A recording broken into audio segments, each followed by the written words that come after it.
दोस्तों, आपको मालूम है वर्क एक्सपीरियंस सर्टिफिकेट एक बहुत ही इंपॉर्टेंट डॉक्यूमेंट है। आपके करियर में एक बहुत ही इंपॉर्टेंट रोल प्ले करता है। जब भी आप जॉब के लिए जाते हो, नेक्स्ट जॉब के लिए, कहीं नए जॉब के लिए अप्लाई करते हो, तो ये सर्टिफिकेट आपसे मांगी जाती है। आपकी प्रीवियस हिस्ट्री क्या रही है कंपनी के अंदर में, वर्क एक्सपीरियंस सर्टिफिकेट ही कहीं ना कहीं ये चीज़ को बताता है कि आप क्या थे प्रीवियस कंपनी में। लेकिन प्रॉब्लम यहाँ दूसरी है। प्रॉब्लम क्या है कि अगर आपके पास वर्क एक्सपीरियंस सर्टिफिकेट नहीं है, आपकी एम्प्लॉयर किसी कारण से नहीं दिया है, तो क्या करें? या ऐसा समझ सकते हैं, एम्प्लॉयर आपकी प्रीवियस जो कंपनी है वो वर्क एक्सपीरियंस सर्टिफिकेट नहीं दे रही है, दे ही नहीं रही है, तो क्या करें? ऐसे कंडीशन में आपको नेक्स्ट स्टेप क्या लेना चाहिए, ये बहुत ही इंपॉर्टेंट है। इस वीडियो के अंदर में यही चीज़ आपको कंप्लीट समझाने की कोशिश करूंगा कि एम्प्लॉयर नहीं दे रही है तो क्या करें। आपके पास वर्क एक्सपीरियंस सर्टिफिकेट एम्प्लॉयर ने दिया है, वेस्ट हो गया, नहीं है, किसी कारण से कुछ भी हो गया, तो क्या करें? सारे एक ये वीडियो के अंदर में अपने आप में एक पैकेज है। इसे देख लेंगे, सारे डाउट्स क्लियर हो जाएंगे, इस बात की 100% गारंटी है। सीधा ऑन द पॉइंट बात करते हैं। आप उस कंपनी में, किसी भी कंपनी में, XYZ कोई भी कंपनी हो सकती है, उस कंपनी में आपने काम किया है 1 साल, 2 साल, 3 साल, 4 साल, 5 साल, 6 मंथ, 3 मंथ, लेकिन उस कंपनी को आप क्विट कर दिए हैं या क्विट कर रहे हैं, लेकिन एम्प्लॉयर आपकी जो कंपनी है वर्क एक्सपीरियंस सर्टिफिकेट प्रोवाइड नहीं कर रही है। अब आप परेशान हो जाएंगे, क्या करूं मैं, किससे बात करूं? देखो, कुछ कंडीशंस होते हैं, कुछ हर कंपनी की, हर कंट्री में कुछ लेबर लॉ है, कुछ पॉलिसीज है, और पॉलिसीज ये कहती है मैक्सिमम कंट्री में, जिसमें इंडिया भी है, कोई भी एम्प्लॉयर, कोई भी कंपनी किसी भी एम्प्लॉय की वर्क एक्सपीरियंस सर्टिफिकेट या रिलीविंग लेटर रोक नहीं सकती है, उसे देना ही पड़ेगा। लेकिन कुछ कंडीशंस ऐसे क्रिएट हो जाते हैं अनवांटेड, यानी आप नहीं चाहते हुए भी एक सिचुएशन क्रिएट हो जाती है, एक सिनेरियो क्रिएट हो जाती है, जिसमें एम्प्लॉयर यानी आपकी कंपनी वर्क एक्सपीरियंस सर्टिफिकेट नहीं दे पाती है। वो क्या सिचुएशन है? जैसे कि आज आप ड्यूटी करके ऑफिस से, अपने कंपनी से काम करके आप अपने घर पे गए, लेकिन कल होकर आपने ड्यूटी आया ही नहीं, छोड़ दिया, छोड़ो नहीं जाएंगे उस कंपनी में, तो उस कंपनी को क्या मालूम कि आपने क्यों ड्यूटी आपने नहीं आया, क्या हुआ नहीं हुआ, उस कंपनी का कोई भी बिल्कुल अननोन है उस चीज़ से। तो ऐसे कंडीशन में आप बोलेंगे कंपनी हमको वर्क एक्सपीरियंस सर्टिफिकेट दी ही नहीं, ये कंपनी की गलती है।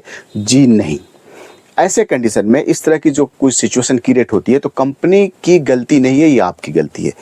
हर चीज़ की एक पॉलिसीज़ है, एक प्रोसेस है, एक चैनल है।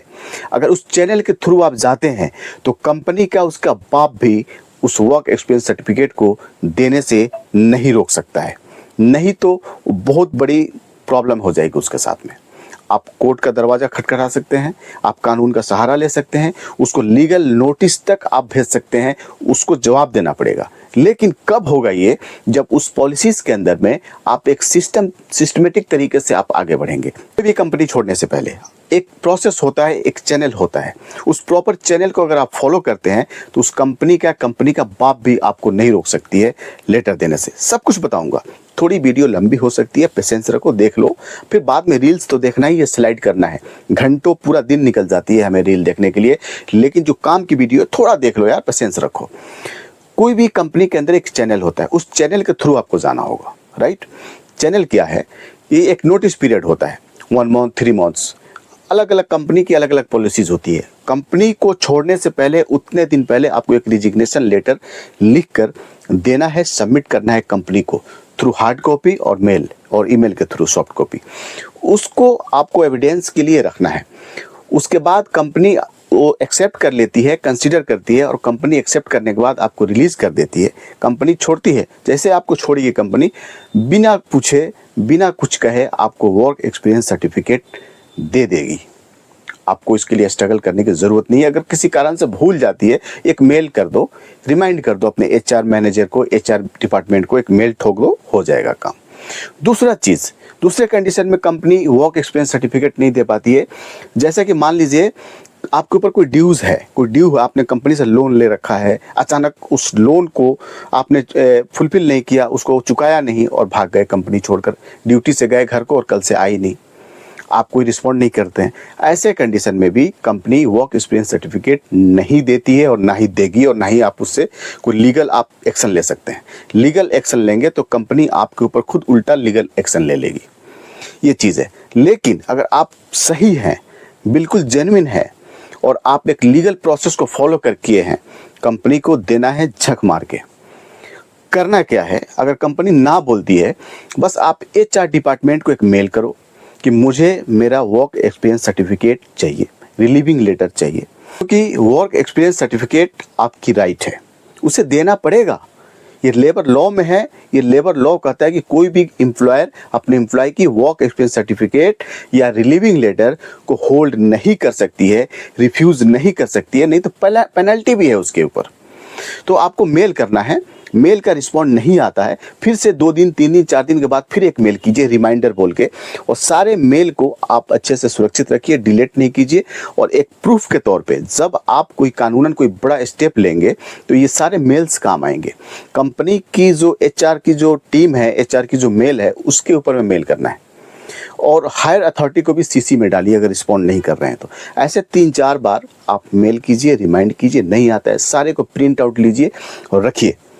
और अगर आप चाहें तो लीगल एक्शन हायर अथॉरिटी से आप बात कर सकते हैं, या किसी भी लॉयर या एडवोकेट से जाकर के आप बोल सकते हैं कि मैं इस कंपनी में ये काम किया हूँ और ये मेरा एविडेंस है, मैं ऑलरेडी रिमाइंड कर चुका हूँ, कंपनी को कई बार मैंने मेल किया है, बिल्कुल मैं सही प्रोसेस को फॉलो किया हूँ, रिजिग्नेशन भी दिया हूँ, और मुझे वर्क एक्सपीरियंस सर्टिफिकेट या रिलीविंग लेटर कंपनी नहीं दे रही है। ऐसे में आप चाहें तो कंपनी को लीगल एक्शन ले सकते हैं, कंपनी को लीगल नोटिस आप भेज सकते हैं। कंपनी को किसी भी एडवोकेट से बात कीजिए, लीगल टीम से बात कीजिए और नोटिस कीजिए। कंपनी भाग करके आएगी और आपको प्रॉब्लम, जो आपकी प्रॉब्लम आ रही है उसको सॉल्व करके देगी, आपको घर तक ला के पहुँचाएगी। हम लोग क्या करते हैं कि इसको बड़ा इशू नहीं बनाते हैं और हम निकल जाते हैं, कैसे भी कंप्रोमाइज़ कर लेते हैं, खुद को समझा लेते हैं कि अरे कहाँ जाओगे केस करने के लिए, केस कौन लड़ेगा एक वर्क एक्सपीरियंस सर्टिफिकेट के लिए। लेकिन मैंने बताया कि ये करना नहीं करना ये आपके ऊपर है, लेकिन चाहे तो आप कर सकते हैं, लीगल एक्शन ले सकते हो, उसकी जिम्मेदारी है। चलो ये तो हो गया। अब बात कर लेते हैं कि करें तो करें क्या। चलो आपको केस भी नहीं करना है, कंपनी को कोई नोटिस भी नहीं देना है, किसी कारण से, बहुत सारा रीजन हो सकता है, आप ये सब झंझट में नहीं पड़ना चाहते हो, तो क्या करें। तो देखो, कोई बात नहीं है, आपके पास ज्वाइनिंग जब आप किए होंगे, joining letter, offer letter, gate pass, salary slip, ये सारे कुछ डॉक्यूमेंट्स है, वैलिड डॉक्यूमेंट्स है, जो कहीं ना कहीं साबित करती है, प्रूफ करती है कि उस कंपनी में आपने काम किया है। कंपनी को जब आप ज्वाइन किए होंगे या ज्वाइन करने से पहले आपको एक ऑफर लेटर दिया गया होगा।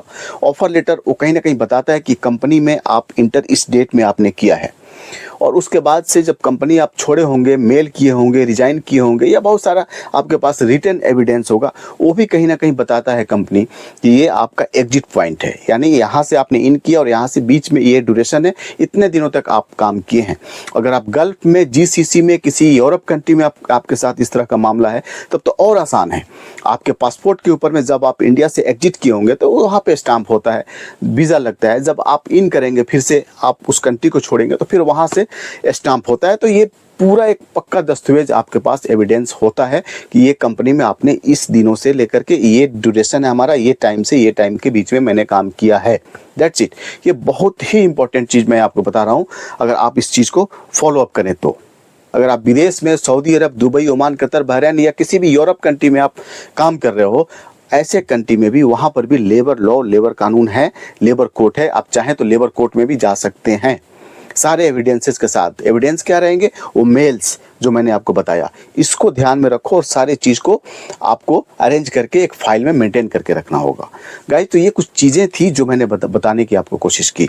शायद कुछ डाउट्स आपको क्लियर हुए हैं, नहीं है तो फिर भी आप मुझे कमेंट बॉक्स में लिखिए, इस पे और मैं गहरी वीडियो बना के आपको कोशिश करूँगा और ज़्यादा एक्सप्लेन करूँ। टेलीग्राम से जुड़ जाइए, बहुत सारी फ्री ऑफ कॉस्ट आपको वैकेंसीज मिलती है दोस्तों। किसी तरह का कोई स्पॉन्सर्ड वीडियो नहीं होता है मेरे टेलीग्राम पे।